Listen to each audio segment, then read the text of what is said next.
रवि, रवि, अबे दरवाजा खोल, क्लास के लिए लेट हो जाएगा। ऐसी कैसी गहरी नींद में सोया हुआ है दरवाजा?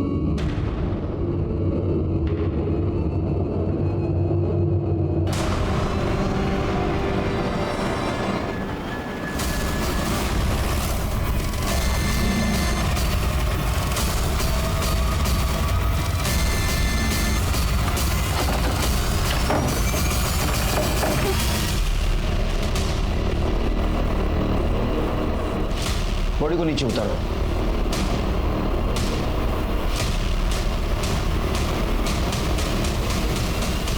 सर, ये फोन मिला है। इसको एविडेंस पाउच में डाल दो और देखो कहीं सुसाइड नोट लिख के रखी है क्या।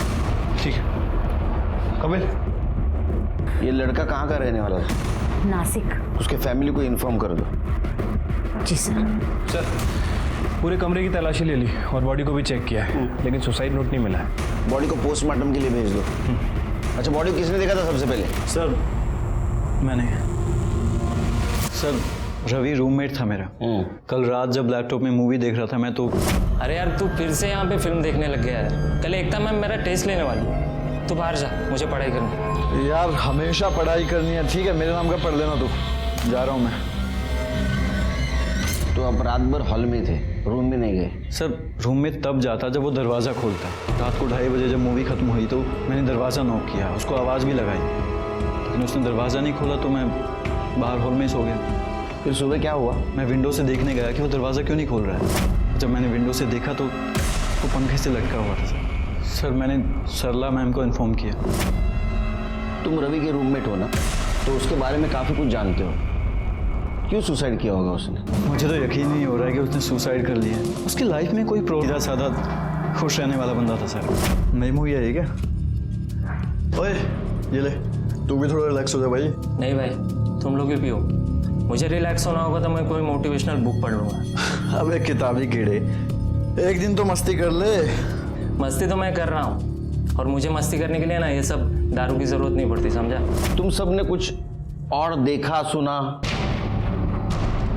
सर, कल रात को तो हम लोग जल्दी ही सो गए थे।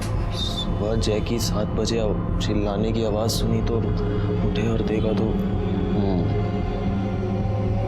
तुम दोनों कहाँ थे? सब हम लोग रात को अपने रूम में ही थे, और सर हम लोग भी जल्दी सो गए थे। सच बोल रहे हो? हो सर।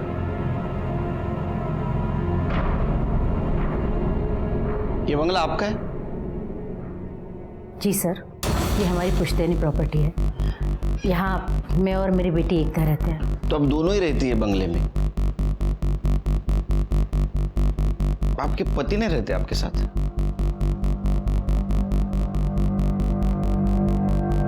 नहीं सर, हम लोग 5 साल से अलग रहते हैं।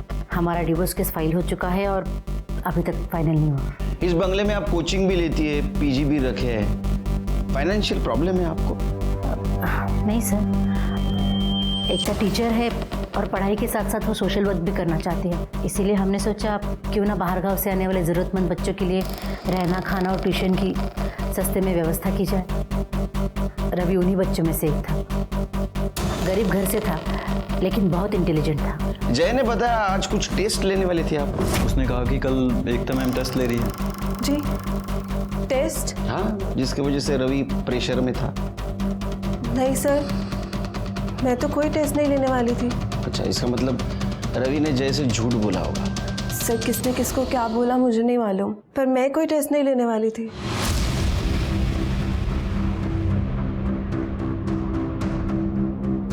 आप इतनी घबरा क्यों रही है? नहीं सर, मैं घबरा नहीं रही हूँ। वो इतना बड़ा हादसा हो गया तो बस थोड़ा डर गई हूँ। जरा नाम क्या तुम्हारा? गोविंद। क्या करते हो? नौकर हूँ यहाँ पर। रवि ने सुसाइड क्यों किया बता सकते हो? नहीं साहब।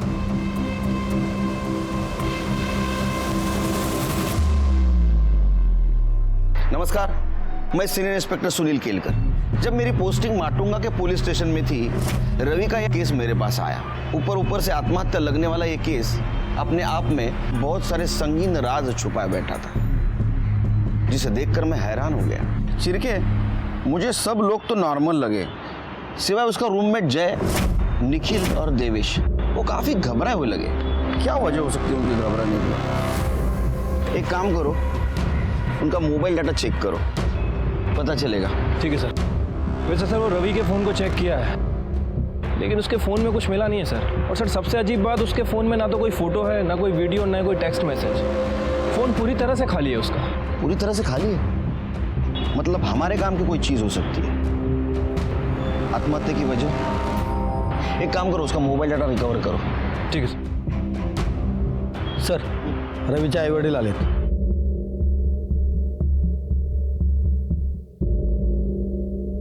साहब हम लोगों को यहाँ क्यों बुलाया है? बैठे बैठे आपके बेटे रवि के बारे में पूछताछ करनी थी, त्याच्याबद्दल काहीतरी सांगा।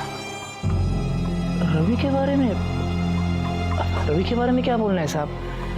रवि हमारा इकलौता बेटा है साहब। हम दोनों कुछ पढ़े नहीं, पर उसको पढ़ने का बड़ा शौक है। हाँ साहब, हम गरीब लोग हैं, उसके आगे की पढ़ाई कैसे करते ना हम लोग, तो हम लोग ने कर्जा निकाला। नंतर रवि पुढच्या शिक्षणासाठी मुंबईला गेला और बोलता है उसको डॉक्टर बनना है, और डॉक्टर बनने के बाद पूरे गांव की सेवा करेगा। उसे कोई परेशानी थी? हो साहब, मुझे परेशान तो है। क्या है कि वो पिछले कुछ दिनों से फ़ोन करके ना 15-20 हज़ार रुपये मांग रहे हैं।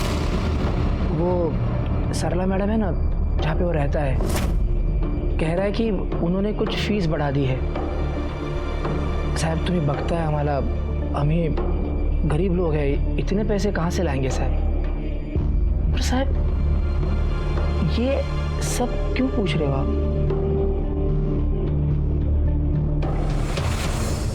आपके बेटे रवि ने आत्महत्या की है, उसकी वजह जाननी है हमें। अरे देवा! रवि! रवि! रवि! रवि! क्या हुआ आपने रवि को? रवि तू नहीं जा सकता हम लोग को छोड़ के। रवि!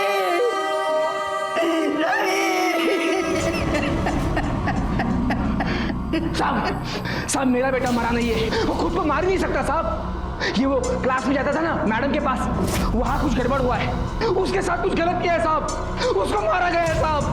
मेरा बेटा मर नहीं सकता साहब, नहीं मर सकता मेरा बेटा। देखिए, आप फीस का टेंशन मत लीजिए, आपका बेटा इंटेलिजेंट है, उसे स्कॉलरशिप ज़रूर मिल जाएगी। और हम हैं ही ना, उन जैसे लड़कों के लिए तो हमने इंस्टीट्यूट खोला है अपना। झूठ बोलो ये औरत, ये सबसे मीठी मीठी बातें करती है और सबसे पैसा ऐंठती है, फंसाती है ये। कैसी बातें कर रहे हैं आप? क्या बात कर रहा हूं मैं? तूने मारा है मेरे बच्चे को, तूने मारा है, मैं तेरे को नहीं छोड़ूंगा। तूने मारा। क्या कर रहे हैं आप? तू हट, बीच में मत आ, ये क्यों ले जाएगी? हट। तुम पीछे तूने मारा मेरे बच्चे को, बोल कैसे किया? तूने मेरे बच्चे का खून किया ना, देख अभी ना मेरा खून भी तेरे सर पे आएगा, देख। क्या के लड़के में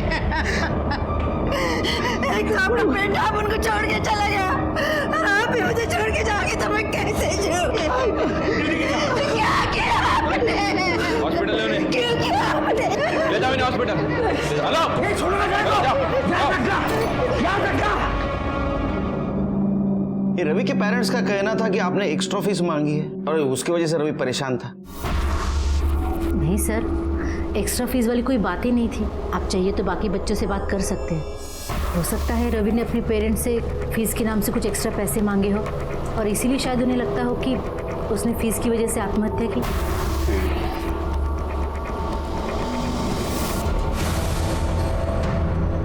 काफी परेशान लग रही है आप, छुपा रही है हमसे कुछ? नहीं सर, मैं कुछ नहीं छुपा रही, वो बस जिस तरह से रवि के पापा ने माँ पर हमला किया उससे डर गई हूँ। वो तो रिएक्ट करेंगे, उनका इकलौता बेटा जो था रवि, नेचुरल है। लेकिन एक चीज मुझे नेचुरल और नॉर्मल नहीं लग रही। रवि ने जैसे कहा था टेस्ट है, मुझे पढ़ाई करनी है, इसलिए जब बाहर के रूम में आके बैठा था। आप कह रही टेस्ट नहीं थी, रवि के पेरेंट्स का कहना है आपने एक्स्ट्रा फीस मांगी थी, इसलिए रवि परेशान था। आपका कहना है मैंने एक्स्ट्रा फीस नहीं मांगी थी। सच क्या है? सच बताइए, ये तो अंदर करना पड़ेगा। पाटिल मैडम। सर आप ये कैसी बातें कर रहे हैं? हम कोचिंग के नाम से सोशल सर्विस करते हैं और आप हम ही पर इल्ज़ाम लगा रहे हैं। आप चाहिए तो बाकी बच्चों से पूछ लीजिए। गोविंद, बुलाओ सबको। जी क्या गोविंद? नमस्कार सर। कैसा है? ठीक है। बच्चों को बुला।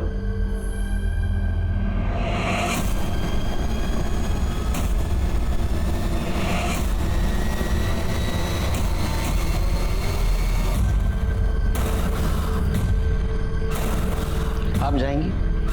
जी। मुझे बात करनी है अकेले में।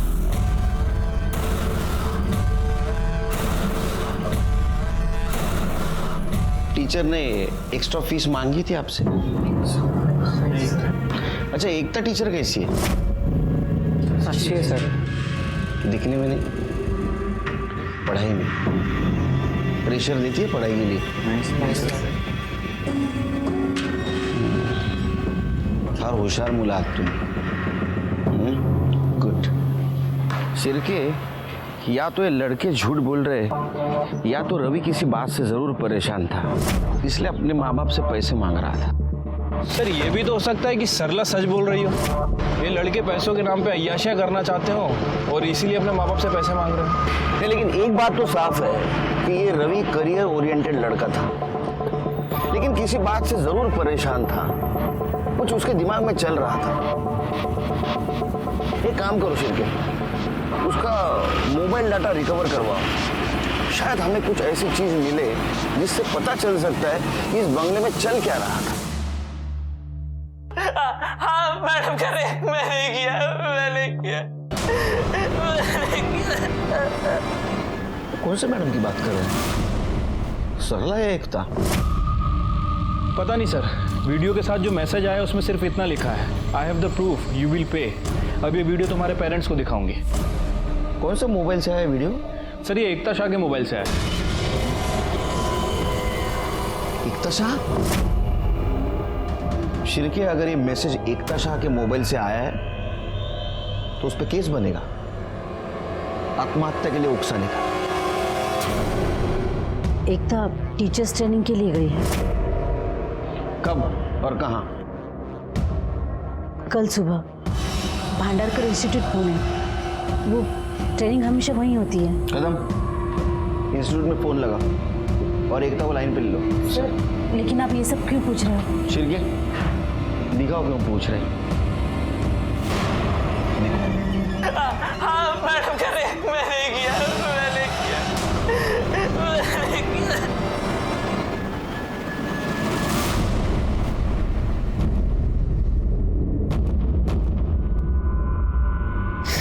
क्या किया एकता ने?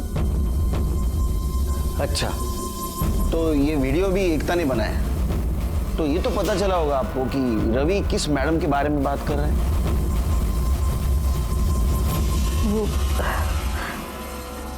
वो मेरे बारे में ही बात कर रहा था सर। 3 अप्रैल को जब एकता घर आई तो रवि, तुम माँ के रूम में क्या कर रहे थे? रवि, रवि, माँ, माँ, क्या हुआ माँ? बोलो तो माँ, क्या हुआ? माँ क्या हुआ? बोलो। रवि ने मेरा रेप किया है। रवि ने आपके साथ रेप किया था, पुलिस कंप्लेंट क्यों नहीं की आपने? क्या करते सर बता के? बदनामी तो हम दोनों की और हमारे इंस्टीट्यूट की होती ना सर। मुझे लगा था ये सब कुछ वहीं खत्म हो जाएगा। मुझे नहीं पता था कि एकता उसके कमरे में कब गई और कब कन्फेशन वीडियो किया। तूने मैडम का रेप किया है ना? मैडम कह रहे मैं नहीं किया। सर मैंने भांडारकर इंस्टीट्यूट में कॉल किया तो उन्होंने कहा कि एकता ने वहाँ पे ट्रेनिंग के लिए रजिस्टर भी करवाया था, लेकिन वो वहाँ पे पहुंची ही नहीं। सर मैंने एकता को कॉल भी किया लेकिन उसका फ़ोन स्विच ऑफ आ रहा है। पहुंची नहीं मतलब कहाँ गई? शिर्के, घर की तलाशी लो। एकता है क्या देखो, या किधर फरार है? सर मेरी बेटी घर से गायब है और मुझ पे ही शक कर रहे हो। मैंने कहा ना वो घर पे नहीं। आप रिलैक्स रिलैक्स। कदम, तुम बाजू वाला रूम देखो। कड़े, बाथरूम चेक करो। सर क्या हुआ?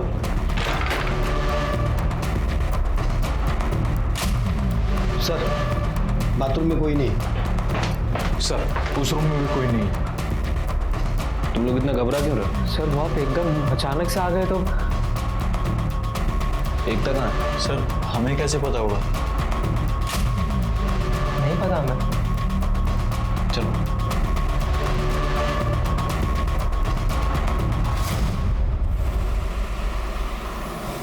ये साइन यहाँ से कहाँ तक गया?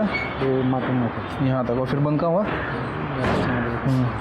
सर एकता के कॉल रिकॉर्ड्स देखें सर। उसके कॉल रिकॉर्ड्स के हिसाब से उसका फ़ोन माटुंगा से साइन बस स्टैंड की तरफ ट्रेवल कर रहा था सुबह 7 बजे। और सर सुबह 9 बजे उसका फ़ोन वहीं पे बंद हो गया और उसके बाद उसका फ़ोन ऑन नहीं हुआ सर। अच्छा, ये फाइल सर। एक काम करो शिरके, इसके कॉल रिकॉर्ड्स निकलवाओ। ठीक है सर।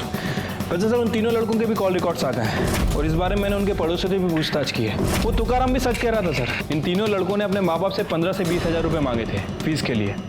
और सर इन तीनों लड़कों के फ़ोन रिकॉर्ड्स में एक नंबर कॉमन है, ये। इस नंबर से इन्हें फ़ोन भी आते थे और मैसेज भी आते थे। जब इस नंबर के बारे में इंक्वायरी की तो पता चला किसी प्रकाश पाटिल का नंबर है, लेकिन सर एड्रेस जो दिया था वो पूरी तरह से फेक है।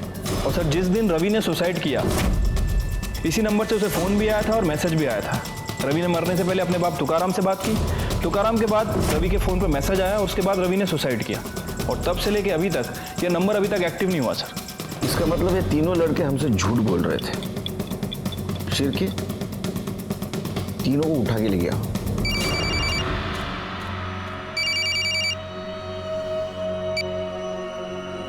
अरे दिवेश फटाफट रेडी हो जा, अरे पार्टी करने चल रहे अपन। देवेश पार्टी वेन्यू पे पहुंच चुका है, तू भी आजा। Matunga police station. हाँ 30 मिनट से ऊपर टाइम नहीं लेना, नहीं तो पार्टी रास्ते पे होगी, समझा?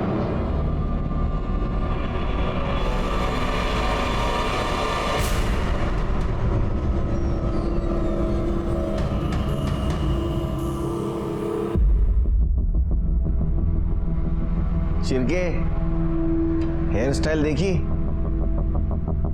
एक ही सलून, एक ही टाइम, एक ही कुर्सी पे। प्रकाश पाटिल कौन है रे? बोलो किसका नंबर है?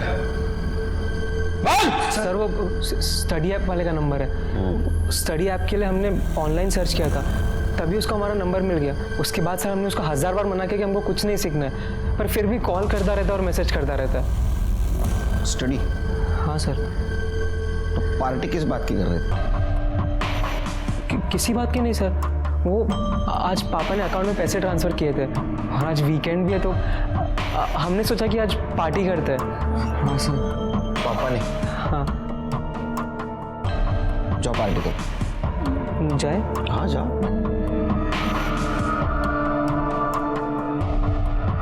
शिरके, सर इनके बैंक डिटेल्स निकालो। झूठ बोल रहे हैं हमसे, छिपा रहे कुछ तो भी।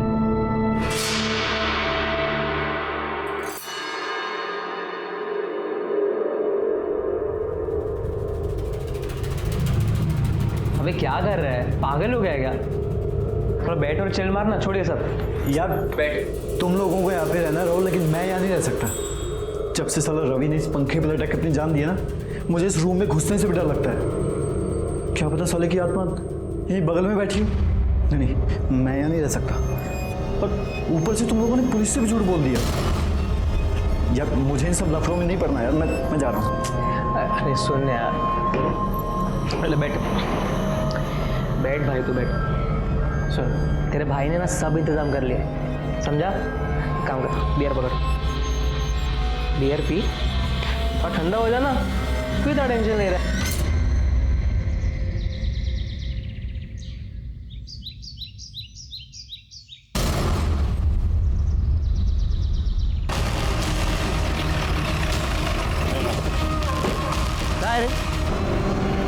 सर ये तो एकता शाह की बॉडी है। इसके कान कान में रिंग नहीं दिख रही है। पटेल मैडम जरा बॉडी शुरू करा।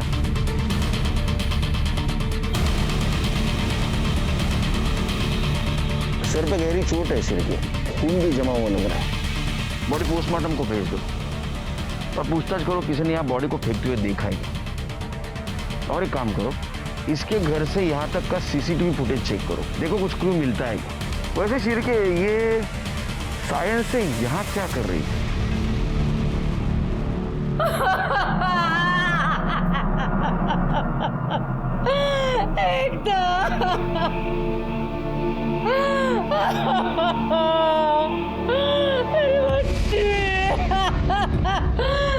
एकदम मुझे छोड़ के नहीं जा सकती। देखिए मैडम, संभालिए अपने आप को और एकता के मर्डरर को ढूंढने में हमारी मदद कीजिए।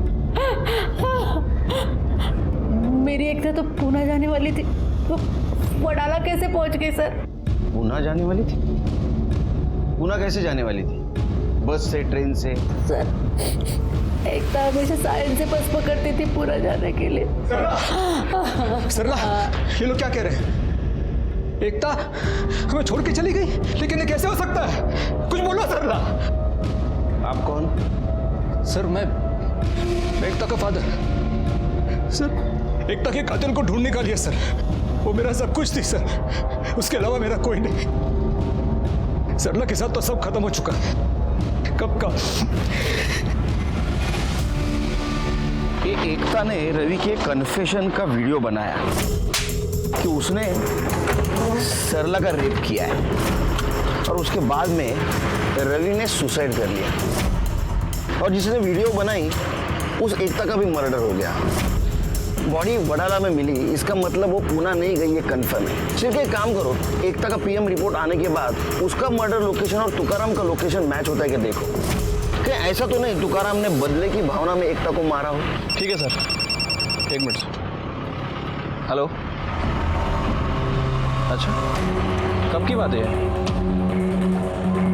ठीक है सर, वो निखिल के बैंक अकाउंट के बारे में एक बात पता चली है सर। वो निखिल ने हमसे कहा था कि उसके फादर ने उसके अकाउंट में 75,000 ट्रांसफ़र किए हैं। वो आज पापा ने अकाउंट में पैसे ट्रांसफ़र किए थे, लेकिन सर वो ट्रांजेक्शन उसके फादर ने नहीं बल्कि एकता के फादर शाह ने किया था। हाँ सर, और उसके एक दिन पहले एक बार और 75,000 रुपये ट्रांसफ़र किए गए और वो ट्रांजेक्शन भी शाह ने किया था। टोटल 1.5 लाख रुपये सर। सिर्फ मुझे पहले से लग रहा था ये लड़का झूठ बोल रहा है। क्या निखिल ने पुलिस स्टेशन में बोला?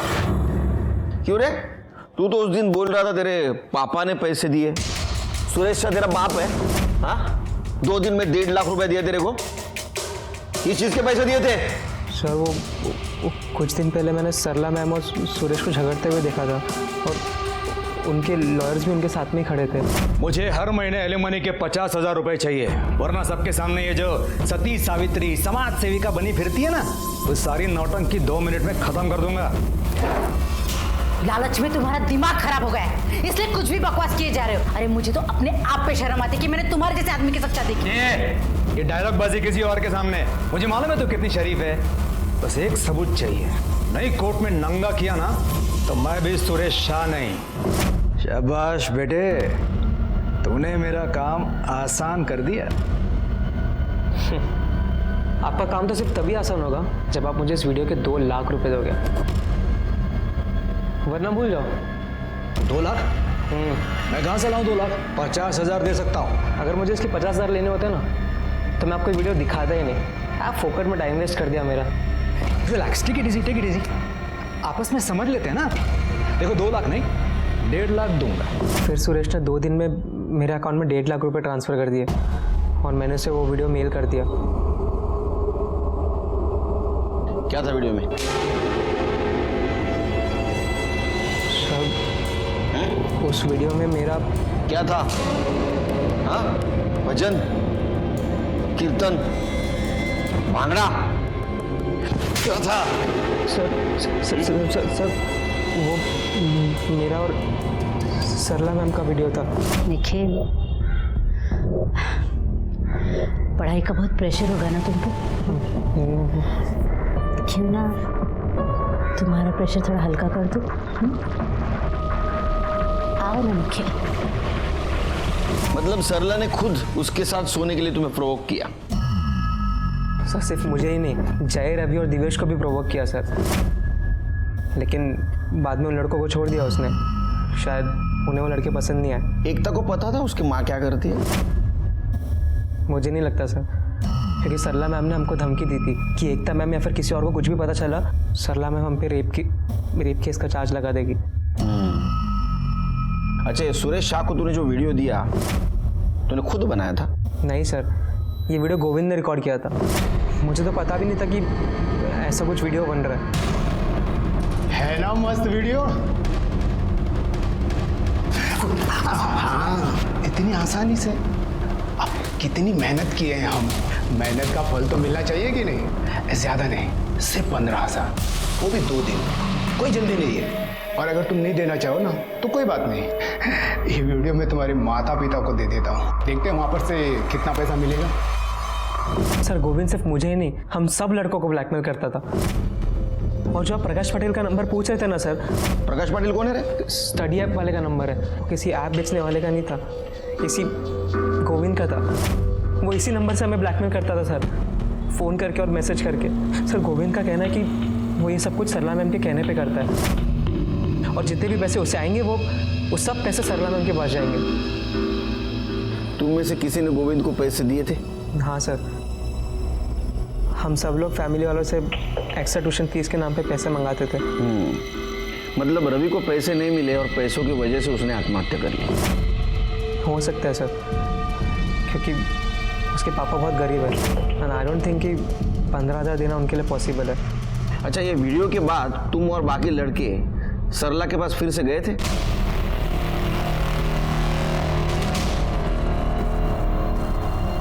कितनी बार?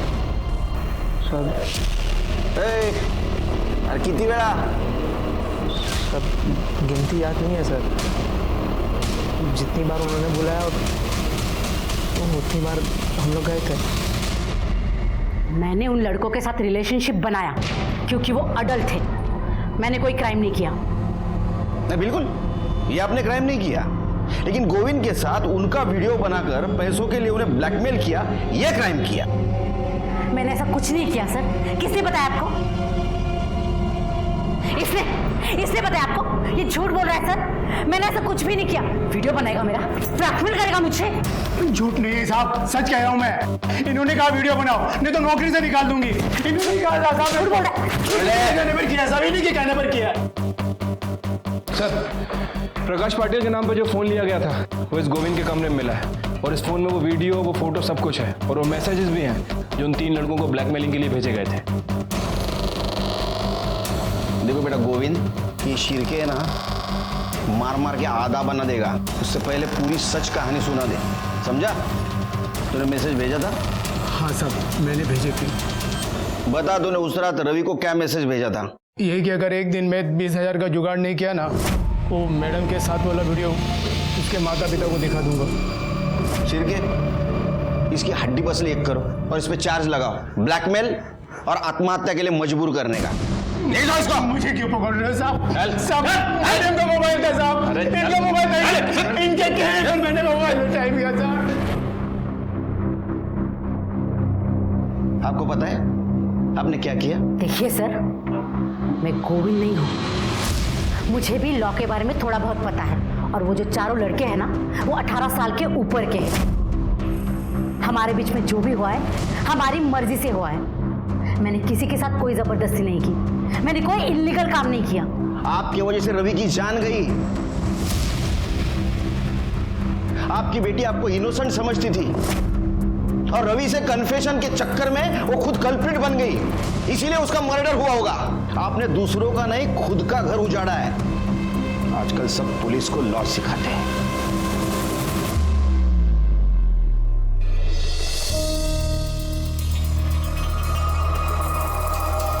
सर, एकता की पोस्टमार्टम रिपोर्ट। सर, रिपोर्ट के हिसाब से एकता की मौत 8 तारीख को सुबह 10 बजे से 11 बजे के बीच में हुई है। इसके सर पर किसी भारी चीज से हमला किया गया था सर। मतलब जिस दिन ये पुणे जाने वाली थी? Right sir.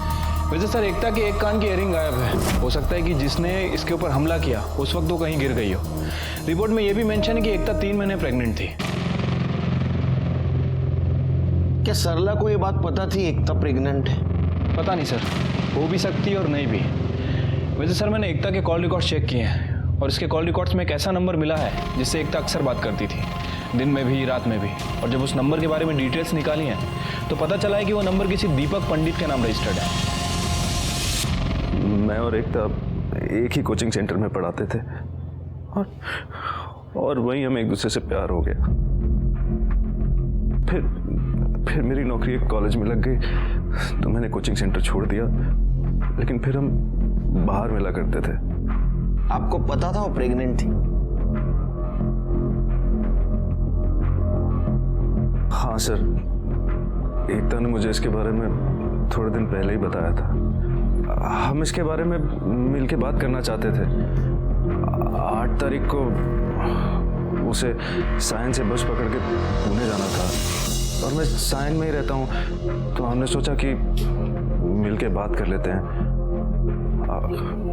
8 तारीख को सुबह हम मिले भी थे। दीपक 3 महीने हो गए, अब तो पेट भी दिखने लगेगा। तुम बताओ मैं कब तक रिलैक्स एकता, तुम इतनी टेंशन क्यों ले रही हो? मैं 1-2 दिन में हमारी शादी की बात तुम्हारी माँ से करूँ। जैसी वो हाँ बोल देंगी ना, हम उसी दिन शादी कर लेंगे। ओके? अच्छा चलो मैं चलती हूँ, वरना लेट हो जाऊंगी। और पुणे पहुँचते ही तुम्हें कॉल करती हूँ। फ़ोन भी गया, जल्दी जल्दी में चार्ज करना ही भूल गई। अच्छा कोई बात नहीं, पुणे जाके चार्ज कर लेना। उसके बाद मैं उसे बस स्टैंड छोड़ के चला गया। वहां से कहाँ गए? वहाँ से मैं सीधा कॉलेज चला गया था सर, और वहाँ जाके मैंने उसे बहुत बार फ़ोन ट्राई किया मगर उसका फ़ोन स्विच ऑफ आ रहा था। मुझे लगा शायद चार्ज करना भूल गई होगी। फिर सोचा एक बार मुंबई वापस आ जाएगी तो बात कर लेंगे, मगर वो तो वापस आई नहीं सर। बस अगले दिन उसके मर्डर की खबर मैंने न्यूज़पेपर में देखी। तो तू एकता के घर पे भी नहीं गया, हमारे पास भी नहीं आया, यही प्यार था तेरा? रवि, जो कि लालच और हवस का शिकार हुआ था, जिन पर उसने भरोसा किया उन्होंने उसे धोखा दिया। ये रवि का तो केस सॉल्व हो गया, लेकिन एकता के केस में हमारे पास जो सस्पेक्ट था उसके खिलाफ हमारे पास ठोस एविडेंस नहीं था। दीपक के अलावा एकता की जिंदगी में बाहर का कोई इंसान नहीं था जिसके पास उसके मर्डर का मोटिव हो। इसलिए हमने सरला और सुरेश को खंगालने का डिसीजन लिया। आप क्यों मेरे पीछे हाथ धोकर पड़े? भला मैं क्यों मारूंगी अपनी बेटी को? क्योंकि आपने झूठ बोला आपके साथ रेप हुआ है, बल्कि आपने रवि और उसके दोस्तों को यूज किया। हाँ करती थी, तो एकता को इसके बारे में कुछ भी पता नहीं था। उल्टा वो मेरे लिए अपने बाप से लड़ गई थी। मतलब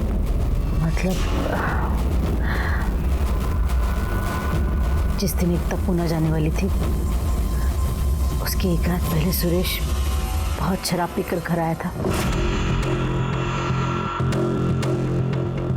अपने आप को बहुत शानी समझती है ना?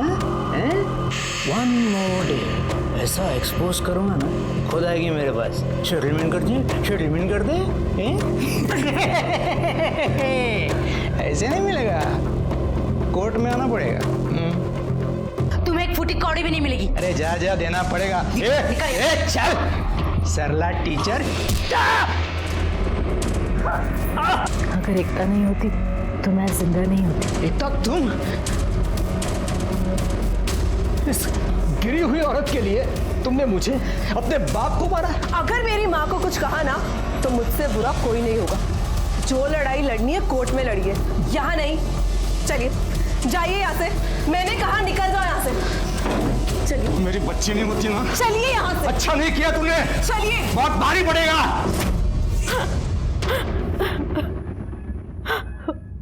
सर, सुरेश नहीं मारा है मेरी बेटी को, उसने जरूर उस दिन का बदला लिया है। सर, सायन बस स्टैंड के सीसीटीवी फुटेज में सुरेश एकता को बस से उतारकर गाड़ी में बिठाते हुए दिखा। एकता मेरी बच्ची थी सर, मैं उसे कैसे मार सकता हूँ? तू ही बताएगा कैसा मारा। मेरा विश्वास कीजिए सर, मैंने एकता को नहीं मारा। नहीं मारा तो बस स्टैंड किस लिए गया था उसको लेके? सर मैं सायन बस स्टैंड गया था, मैं मानता हूँ, लेकिन मैंने एकता को मारा नहीं है सर। मुझे एकता पर बहुत गुस्सा आया था। सरला जैसी औरत के लिए उसने मुझ पर, अपने बाप पर हाथ उठाया था। मुझे उसे सरला की सच्चाई बतानी थी सर, इसलिए घर पहुंचकर मैंने उसे वो वीडियो सेंड किया। लेकिन सुबह तक कोई डिलीवरी रिपोर्ट ही नहीं सर। मैंने उसे फ़ोन किया लेकिन उसने मेरा नंबर ब्लॉक कर दिया था। लैंडलाइन पे फ़ोन किया तो गोविंद ने बताया कि वो सायन बस स्टैंड जाने को निकली है, पूना जाने के लिए। तो फिर मैं भी वहाँ चला गया सायन बस स्टैंड। एकता, एकता बेटा, बेटा रुक जाओ प्लीज़। देखो कल रात जो भी हुआ उसके लिए माफ़ी चाहता हूँ। आई एम सॉरी बेटा। एक बार, आखिरी बार मेरी बात मान लो। मुझे आपसे कोई बात नहीं करनी। एकता ऐसा मत करो प्लीज़। देखो कुछ बहुत ही इम्पोर्टेंट मैं तुम्हें दिखाना चाहता हूँ, कुछ बहुत इम्पोर्टेंट है। प्लीज़ बेटा। मैं उसे वहाँ से दूर लेके गया और सरला और निखिल का वीडियो दिखाया।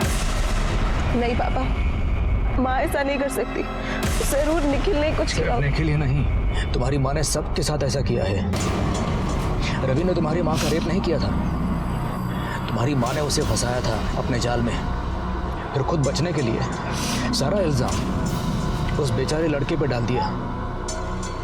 वो रोते रोते अचानक गाड़ी के बाहर निकली और चली गई। फिर मैं भी वहाँ से चला गया सर। ये तुम्हारा विजन भी तो हो सकता है।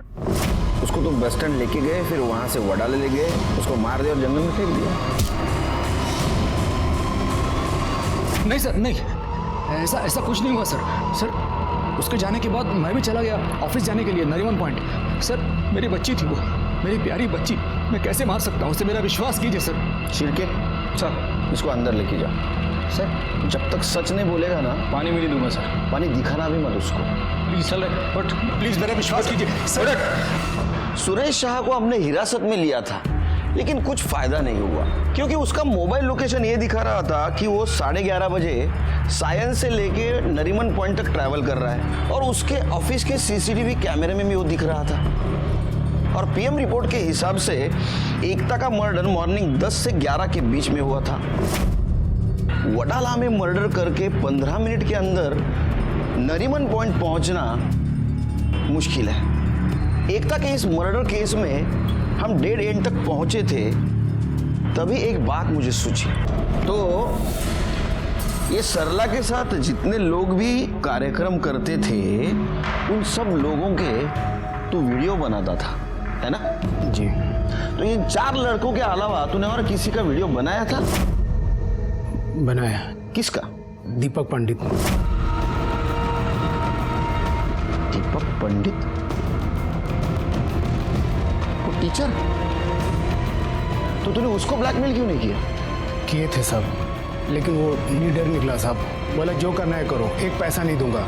और मुझे ही फंसाने की बात कह रहा था वो। कुछ लेने के देने ना पड़ जाए, इसलिए मैं भी सोचा जाने दो।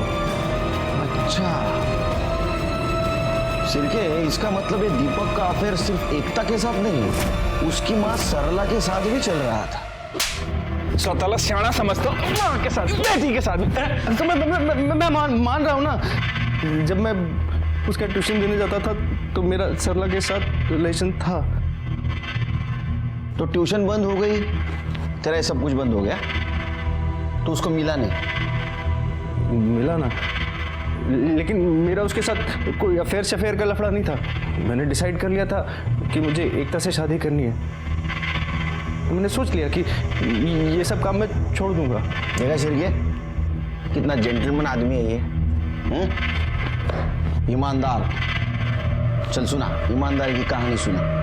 उस दिन एकता को बस में बिठाने के बाद मैं सरला से बात करने गया, मगर वो मेरी बात सुनते ही चिल्लाने लग गई। यहाँ मेरे साथ रिलेशनशिप रख रहे हो और वहाँ मेरी बेटी को प्रेग्नेंट कर दिया और मुझे भनक तक नहीं पड़ने दी, और ऊपर से चाहते हो कि मैं तुम्हारी और एकता की शादी को परमिशन दूं? कतई नहीं। हाँ, तुम्हारी परमिशन इसलिए जरूरी है क्योंकि तुम उसकी माँ हो। और ऐसे क्या चिल्ला रही हो? हाँ, तुम नहीं जानती थी कि रिलेशनशिप क्या है? बंद करो ये फालतू का नाटक। मुझे तुम्हारे साथ अब कुछ नहीं करना है। मैं एकता के साथ लॉयल रहना चाहता हूँ। एकता से पहले तुम पर मेरा हक है। हक था, अब नहीं है। अब मुझ पे सिर्फ एकता का हक है।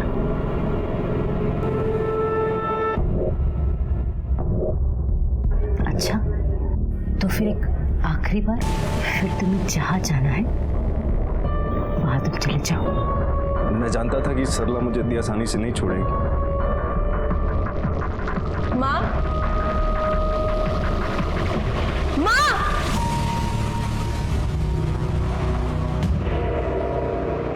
चुप। और माँ, आप क्या कर रही थी? आप क्या आप नहीं जानती कि मैं इससे प्यार करती हूँ, शादी करना चाहती हूँ इससे? तू आज इससे प्यार करती है ना? मैं इसके साथ रिलेशनशिप में तब से हूँ जब से तूने सोचा भी नहीं था। मतलब पापा बिल्कुल ठीक है। आप मेरे स्टूडेंट्स के साथ, स्टूडेंट्स तो छोड़िए, आपने मेरे बॉयफ्रेंड तक को नहीं छोड़ा। और तुमने जब मुझे प्रपोज किया था तब से तुम मेरी माँ के साथ। एकता प्लीज एक बार मेरी बात सुन लो। एकता, चले जाओ यहाँ से और आइंदा मुझे अपनी शक्ल मत दिखाना। मैंने आज से पहले एकता को कभी इतने गुस्से में नहीं देखा था। मैंने उसका बहुत दिल दुखाया सर। मैं जानता था कि वो मुझे कभी माफ़ नहीं करेगी। फिर मैंने सोचा शायद टाइम के साथ साथ सब ठीक हो जाएगा,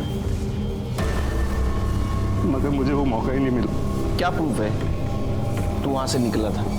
हाँ, अरे ऐसा भी तो हो सकता है कि तेरे को एकता ने देख लिया उसके माँ के साथ, तुझे लगा अब अपनी बदनामी हो जाएगी, तूने एकता को मार दिया।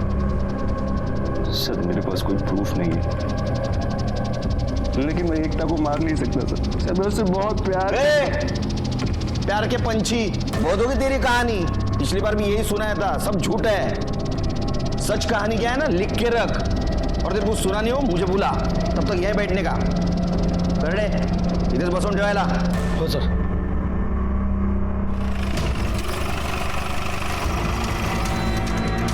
जी आप शाम को आ जाइए। शिर्के, गाड़ी चेक करो, अच्छी तरह से घर छान मारो, देखो किधर मर्डर वेपन मिलता है क्या। कर दे बगा, चल कदम। ये आप मेरे घर में ऐसे कैसे घुस सकते हैं? और ये कौन से मर्डर वेपन की बात करें आप? सर ये देखिए, ये एकता का एयरिंग लग रहा है और गाड़ी की बैक सीट पे ब्लड स्पॉट्स भी हैं। इनकी गाड़ी में मिला? हाँ सर। इनको अपने गाड़ी में लो। चलो पटेल मैडम। सर मैंने कुछ नहीं किया सर। चलो मैंने कुछ किया? अरे उस दिन दीपक के जाने के बाद मेरा और एकता का बहुत झगड़ा हुआ। आपने कभी सोचा है कि आपने कितने लड़कों की जिंदगी बर्बाद की है? रवि ने आपकी वजह से सुसाइड कर लिया और आज आपने अपनी बेटी का घर बसने से पहले उजाड़ दिया। चाहती क्या है वो बोल। मैं आपको आपके किए की सजा दिलाना चाहती हूँ। मैं अभी पुलिस के पास जाऊंगी और उन्हें सब सच सच बता दूंगी। एकता नहीं, मुझे कुछ नहीं सुनना। एकता सुन।